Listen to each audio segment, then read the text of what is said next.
I'm Dr. Jayanti Tumsi. I work as a lead surgeon in the Department of Breast Oncology at Apollo Hospital, Bannerghatta Road.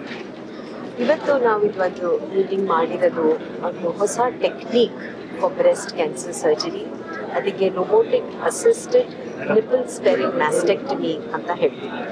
ಇದರಲ್ಲಿ ಏನು ವಿಶೇಷ ಅಂದರೆ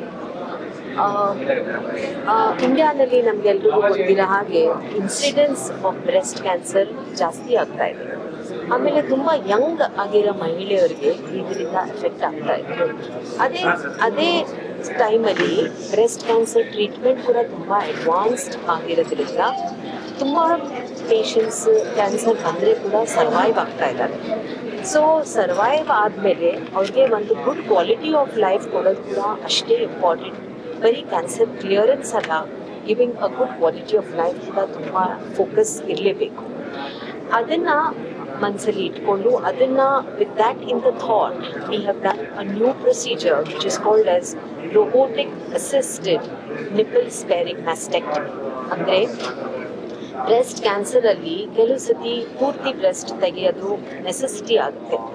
ನಾವು ಅದನ್ನು robotic assisted ಮಾಡಿ ಒಂದು ಸಣ್ಣ ಇನ್ಸಿಷನ್ ಅಂದರೆ ಕಟ್ ಮಾಡ್ತೀವಿ. ಸ್ಕಿನ್ನಲ್ಲಿ ತುಂಬ ಸಣ್ಣದಿರುತ್ತೆ, ಕಂಕಳ ಕೆಳಗಡೆ ಸಣ್ಣ ಕಟ್ ಮಾಡಿ ಅದರ ಥ್ರೂ ನಾವು ರೋಬೋಟಿಕ್ ಮೆಷಿನ್ ಯೂಸ್ ಮಾಡಿ ಬ್ರೆಸ್ಟ್ ತೆಗೆದಿದ್ದೀವಿ.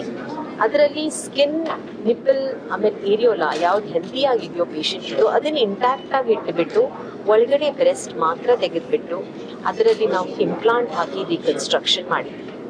ಈ ಸ್ಪೆಷಲ್ ಸರ್ಜರಿ, ಅಡ್ವಾನ್ಸ್ ಸರ್ಜರಿದು ಬೆನಿಫಿಟ್ ಏನಂದರೆ, ಒಂದಂದರೆ ಸ್ಕಾರ್ ತುಂಬ ಸಣ್ಣದಿರುತ್ತೆ, ತುಂಬ ಚಿಕ್ಕದು ಇರೋದ್ರಿಂದ ರಿಕವರಿ ಫಾಸ್ಟ್ ಆಗ್ತಾರೆ ಪೇಷಂಟ್. ವಿದಿನ್ 24 hours ನಾವು ಡಿಸ್ಚಾರ್ಜ್ ಮಾಡ್ಬೋದು. ಬ್ಲಡ್ ಲಾಸ್ ಆಗಲಿ, ಬ್ಲಡ್ ಟ್ರಾನ್ಸ್ಫ್ಯೂಷನ್ ಆಗಲಿ ಇರೋದಿಲ್ಲ, ಪೇಯ್ನ್ ಕಡಿಮೆ ಇರುತ್ತೆ. ಅವ್ರು ಕೂಡಲೇ ಅವ್ರ ಕೆಲಸಕ್ಕೆ ಜಾಯ್ನ್ ಆಗ್ಬೋದು.